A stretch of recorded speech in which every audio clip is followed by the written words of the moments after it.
சிவார்ப்பணம். வணக்கம் ஃப்ரெண்ட்ஸ். நாம இன்னைக்கு என்ன பார்க்க போறோம்னா, கோயில்ல மணி அடிக்குது. நம்ம போகும்போதே மணி அடிச்சுட்டு போறோம், வரும்போதும் மணி அடிச்சுட்டு வெளியில வரோம். சாமிக்கு அபிஷேகம் அலங்கார தப்ப அடிக்குது, மணி அடிக்கிறோம். கோயில்ல குழந்தைங்களுக்கு மணி அடிக்குதுன்னா ரொம்ப பிடிக்கும். அம்மா அப்பாவை தூக்கி விட சொல்லி அவங்க மணி அடிப்பாங்க. இப்ப நாம கோயிலுக்கு போகும்போது ஒரு உச்சிக்கால பூஜை இது மாதிரி எந்த ஒரு பூஜை டைமா போகும்போது கோயில்ல மணியோசை கேட்க ஆரம்பிச்சிச்சுனாவே அடாடா பூஜை ஆரம்பிச்சுட்டாங்க அப்படின்னு நம்ம வேக வேகமா போவோம், ஓடுவோம் இல்லையா? பூஜை தீபாரதனை பாத்திரணும், அபிஷேகத்தை பாத்திரணும், நம்ம போவோம். அது எல்லாத்துக்கும் என்ன ரீசன் அப்படின்னு சொல்லிட்டு நம்ம பார்க்கலாங்க ஃப்ரெண்ட்ஸ். நம்ம இந்து வழிபாட்டுல தான் கோயில்ல மணி இருக்கு. ஆதி காலத்துல இருந்து பாரம்பரியமா கோயில் மணி இருக்கு. அந்த ஃபர்ஸ்ட் கோயில் மணி இல்லாதப்பவும் அந்த கால மனிதர்கள் கல் அடிச்சு கல்லுலயே சவுண்டு வச்சு கோயிலுக்கு அந்த ஒரு வைப்ரேஷனை கொடுத்தாங்க அப்படின்னு சொல்லிட்டு புராணங்கள் எல்லாம் இருக்கு.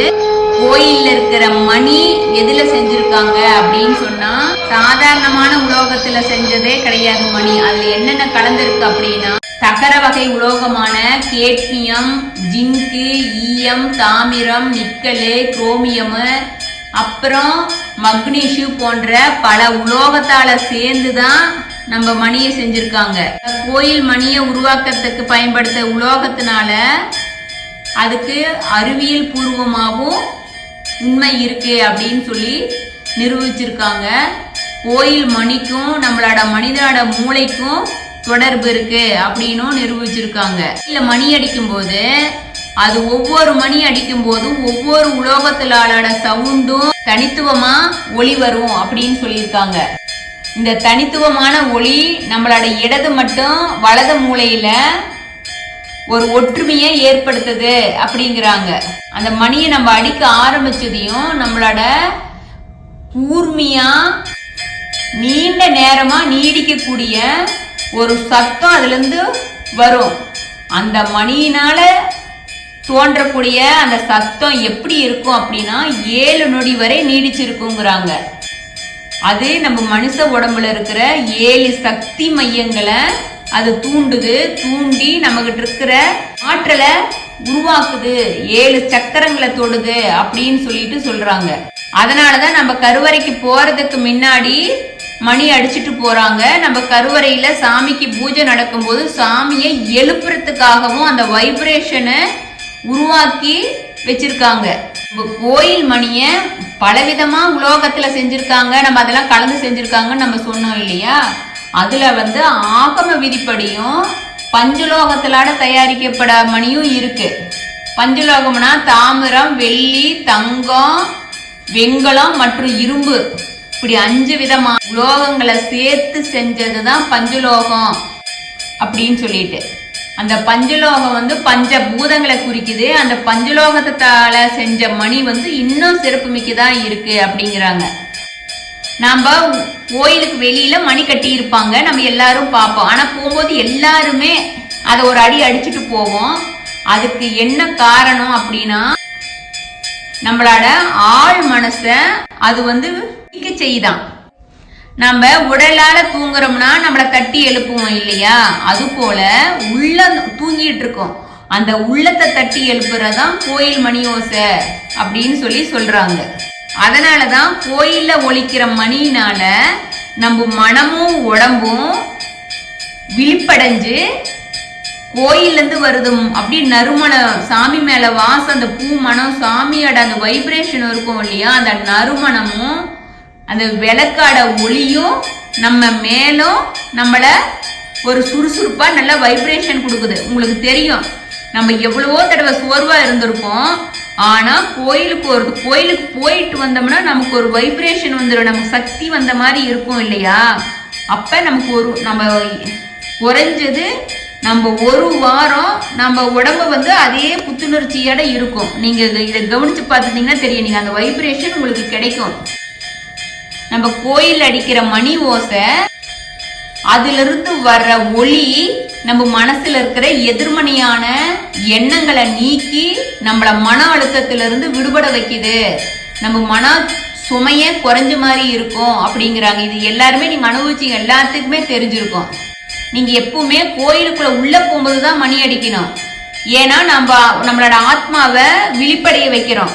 கோயிலிருந்து வெளியில வரும்போது மணி அடிக்க கூடாது. என்னன்னா நம்ம வைப்ரேஷனை அங்கேயே விட்டுட்டு வந்துருவோம் அப்படின்னு சொல்றாங்க. அதனால நீங்க கோயிலிருந்து வெளியே வரும்போது அடிக்காதீங்க. கோயிலுக்குள்ள உள்ளுக்குள்ள போகும்போது அடிங்க. சாமிக்கு பூஜை நடக்கும்போது அடிச்சீங்கன்னா அது ஒரு செம வைப்ரேஷனு. உங்களுக்கும் நல்லது, உங்களை சுத்தி இருக்கிற தெய்வ சக்திய ஈர்த்து கொடுக்கும். நீங்க சாமிக்கு அபிஷேகம் நடக்கும்போது கோயில் மணி அடிக்கணும். தீபாராதனை நடக்கும்போது மணி அடிக்கணும். நீங்க பிரசாதம் மக்களுக்கு கொடுக்கும்போது 5 தடவை மணியை அடிச்சுட்டு பிரசாதம் கொடுக்க ஆரம்பிக்கணும் அப்படின்னு ஒரு சாஸ்திரம் சொல்லுது. நம்ம அபிராமி பட்டர் கூட என்ன சொல்றாரு, நம்ம அம்மாவை மணியே மணியின் ஒளியே அப்படின்னு அந்தாதியில பாடி இருக்கிறாரு. சாமிக்கு 16 விதமான தீபாராதனைகள் செய்வாங்களாம். அப்படி செய்யும் போது சோடாச உபசாரத்தை போது கண்டநாதம் அப்படிங்கிற பெரிய காண்டாமணிய ஒழிப்பாங்களாமா. அவ்வளோ சவுண்ட் வைப்ரேஷன் இருக்கணும் அப்படின்னு சொல்றாங்க. இப்ப காலகட்டம் மாற மாற இப்ப மூலமெல்லாம் கொண்டாந்துட்டாங்க. ஆனா எத்தனை மூலங்கள் கொண்டாந்தாலும் கரண்ட்ல அடிக்கிற மூலங்கள் இருந்தாலும் நம்ம கையால அடிக்கிற மணி தான் சிறப்பு அப்படின்னு சொல்லிட்டு சாஸ்திரத்துல சொல்லுது. சிவபெருமானுக்கு பூஜை செய்யும் போது அடிக்கிற மணியில நந்தியம் பெருமான் இருப்பாரு. பெருமாளுக்குரிய மணியில சங்கு சக்கரம் கருட பகவானோட இருக்கும். நம்ம மனசுல தூய்மையான எண்ணங்கள் ஏற்படணும். தீய உணர்வுகள் நம்மளை உற்று வெளியேற்றணும். மணியோசை நமக்கு அவ்வளோ யூஸ்ஃபுல்லா இருக்குது அப்படிங்கிறாங்க. எங்க மணியோசை கேட்டுக்கிட்டே இருக்குதோ அந்த இடத்துல தீய சக்தியை நீங்குவதோடு அந்த இடத்துக்கு தீய சக்தி வரவே வரவே வராதான். அந்த இடம் முழுவதும் நல்ல சக்திகள் இருந்து நல்ல வைப்ரேஷனா இருக்கும் அப்படிங்கறது ஐதீகமா இருக்கு. முன்னோர்கள் பாரம்பரியமா நமக்கு ஒண்ணு விட்டுட்டு போயிருக்காங்க, எல்லாமே ஒரு அர்த்தத்தாட தான் அப்படின்னு சொல்லிட்டு அறிவியல் பூர்வமாகவும் நம்மால உணர்ந்து கொள்ள முடியுது. நீங்க கோயிலுக்குள்ள உள்ள போகும்போதே அந்த ஆலய மணியோட ஓசையை கேட்டு ஒரு நிமிஷம் கண்ணை மூடி அந்த ஒளியை கேட்டு ரசிச்சீங்கன்னா உங்க உடம்புக்குள்ள அவ்வளவு ஒரு அற்புதமான ஒரு வைப்ரேஷன் கிடைக்கும். அதை அனுபவிங்க ஃப்ரெண்ட்ஸ். அதே போலதான் நீங்க பூஜை பண்ணும் போது உங்க வீட்டிலையும் மணி அடிக்கும் போது உங்க வீட்டுல இருக்கிற வைப்ரேஷன் நல்லா இருக்கும். இப்ப நீங்க மணி அடிச்சு பூஜை பண்ணும் போது வீட்டுல கெட்ட சக்தி இருந்துச்சுன்னா ஓடிரும், உங்க வீட்டை விட்டு தூரம் போயிரும்.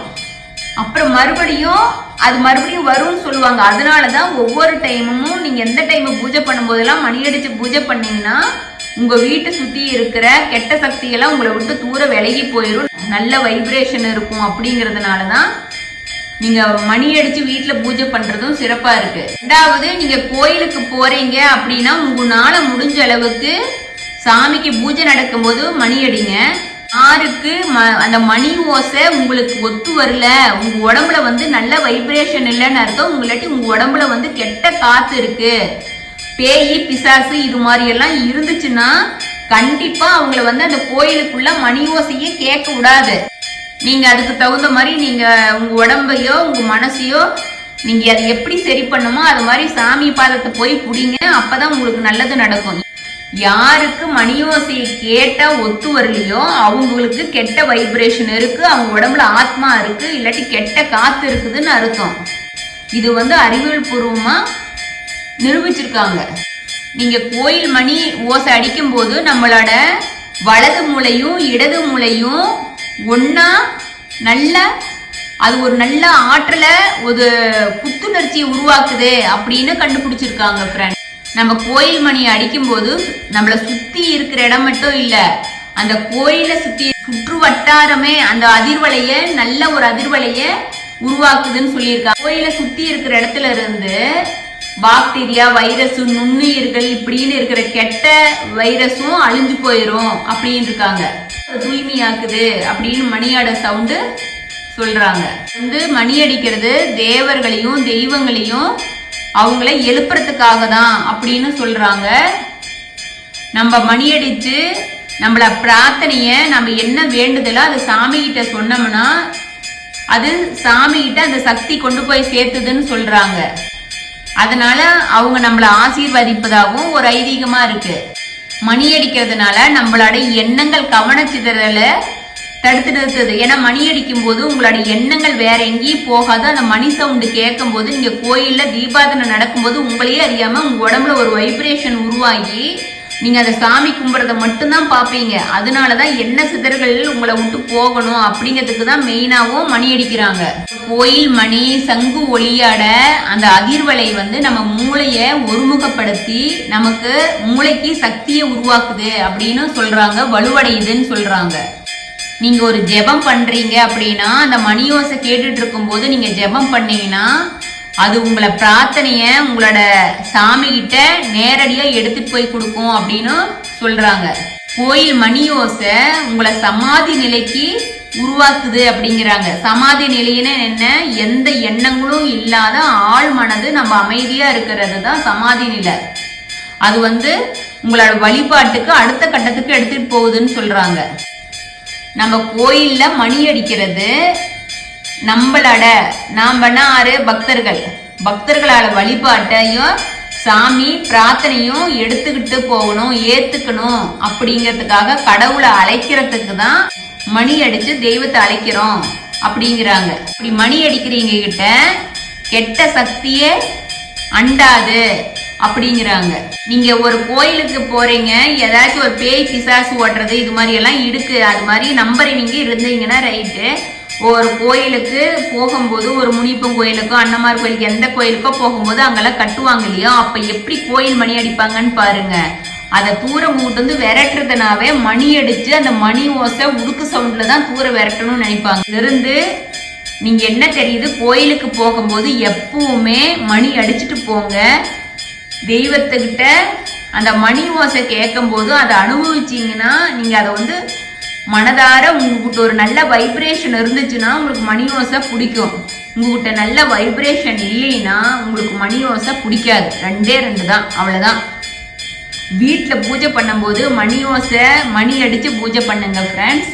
அது வீட்டுக்கு நல்ல வைப்ரேஷனை கிடைக்கும். கோயில்ல போனீங்கன்னா உங்களால முடிஞ்ச அளவுக்கு நீங்க மணி உங்களுக்கு அபிஷேகம் நடக்கும்போது போறீங்க, இல்லை ஏதோ ஒரு பூஜை டைம்னாலும் நீங்க மணி உங்களால முடிஞ்ச அளவுக்கு மணி அடிச்சீங்கன்னா உங்ககிட்ட இருந்து கர்மாவும் கரையுது அப்படின்னு சொல்றாங்க. ஆதி காலத்துல பாரம்பரியமா நம்ம இந்து சமுதாயத்துல இந்து கோவில்களை நடைமுறையில உள்ள வழிபாட்டு முறை மணி அடிச்சு பூஜை பண்றதுதான். அதனால எவ்வளோ சவுண்டு கேட்குதோ எவ்வளோ வைப்ரேஷன் கொடுத்து அடிக்க முடியுதோ அந்த அளவுக்கு அடிச்சிங்கன்னா நல்ல வைப்ரேஷனும் நல்ல அதிர்வலைகள் உங்களுக்கு இருக்குது. உங்ககிட்ட கடவுள் சேர்றாங்க அப்படிங்கிறது தான் நிதர்சனமான உண்மை. இந்த வீடியோவை கேட்டுவீங்க.